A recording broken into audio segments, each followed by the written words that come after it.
Some people will never get to experience love the way I did. Some people will never get a chance to experience the love that I experienced in my lifetime, no matter how the story ended. Yes, it wasn't a happy ending. Yes, it wasn't the Romeo and Juliet kind of vibe, but the love came into my life. It came at a time, perfect time.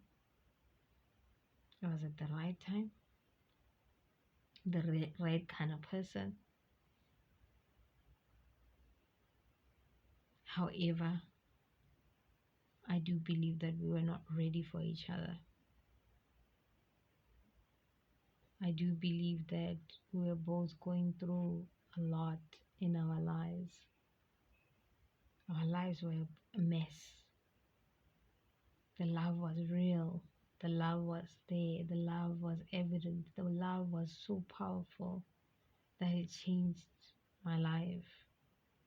I really do hope and I do pray sometimes that I really do hope that I've had the same impact in his life like he had on mine. On most days, I prayed and I pray for him that I really hope that he finds healing. He finds himself. He heals some of those things that he doesn't ever get to talk about. I feel his pain. I understand what he's going through. And how I understood this was through distance. Because since we were not ready for each other, we were clouded by trauma, by brokenness, by insecurities, and a whole lot of other things that make up who we become as adults in relationships, how we relate to others in relationships. He struggled from a lot. I struggled from a lot. I would have hurt him. He would have hurt me. The universe protected me. The universe protected him from me. The universe protected him from me. And the other way around, because we could have made or broke each other, specifically because the love was so intense. We cared about each other deeply. I still do care about him. Not in the same way that I did when we started. I do believe that in the beginning it was attachment, it was lust, it was fireworks, it was attraction, and a whole lot of other things. Over time, it matured like fine wine, and it became more deep and sweeter and complicated. Now there wasn't just me and him. There was family dynamics. There was family history, expectations. There was societal expectations. There was hierarchy because he was in a high position, a recognized position, and I was a regular person living a normal life, a regular life, simple life. I valued the simple kind of things. He was a perfectionist. He wanted things to be perfect. He was raised like that. Things are supposed to be perfect. And then there's me. I've always hustled through my life. I've always had a job or two, in and out of jobs, rented apartments here and there. I've survived through life because that's how I knew how to make it out of life. And there's him. He always had support. He always traveled, lived abroad for a couple of years. Like life has always been kind of good. And there was me where I had to hustle my way. And how we related to life as well was always different. But the love existed. And out of the whole experience, definitely good things came out for me. Yes, it's not physical. Yes, it's not the kind of evidence that you're looking for or you'd like to see or measure. There's no measurement to it. Only I can tell you the good that came out of that relationship, the good that came out of that love, because I am the one who actually get to understand it and experience it in my own way. The love was spiritual. The love was different. It was kind. It was patient. It was open. It was grounding. One thing I miss about a love is the grounding part of it. It's like it was a different kind where we lived in a bubble of our own. Hours would go by when we were together. People didn't exist around us when we were together. We would forget that there's people around us. And the love exists. The only difference is there was no capacity. The love existed, but there was no capacity. He couldn't hold me when I needed holding because he didn't know how to.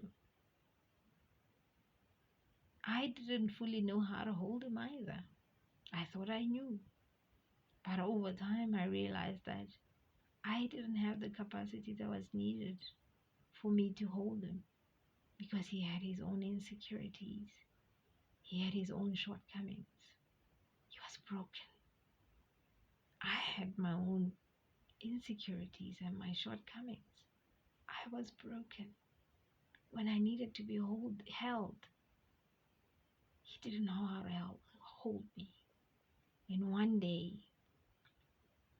I needed him to hold me. And he let me fall. And that still sticks with me even today. That one small little moment of weakness from me, he left me. I expected it more from him because he was my partner. Over time, I learned that he wasn't perfect. I wasn't perfect. I was never perfect. I don't even expect myself to be perfect because I was never perfect. But a lot of people don't understand this in relationships, that we all have shortcomings. We all have trauma. We all come from somewhere. We all have a history, or 2 or 3 or 4 or 5. We expect our partners to know everything. We expect our partners to be there for us all the time. We expect them to have the answers, while they also don't know how to answer. Similarly, our partners expect us to be those people. We need to know stuff. We need to answer questions. We need to show up. But we forget, and they forget, that we are only human. We are never going to be perfect. That relationship was not going to work long term. Too many cultural differences, too many unhealed wounds, too many expectations, family expectations, ancestral expectations, and weight. It was a lot. I was becoming spiritual. He didn't want to become spiritual because he was ignoring that part of himself. That is one of the reasons why we're not together today, because I chose the spiritual path and he's still avoiding it even today. But a lot of people will never get a chance to experience love the way I did. But one thing I can tell you is that I'm super grateful that I got to enjoy it. I got to experience it, even if it was just for a while, for a little bit, actually.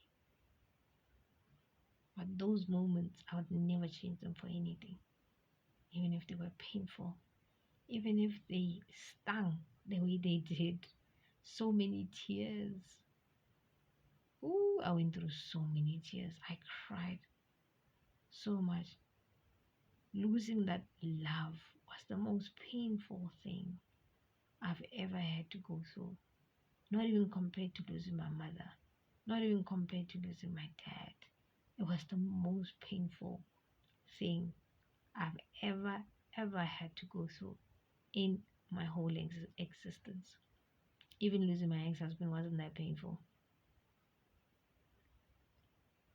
Losing the love of my life was the most painful thing I've ever had to go through. But most people will never get to experience that love.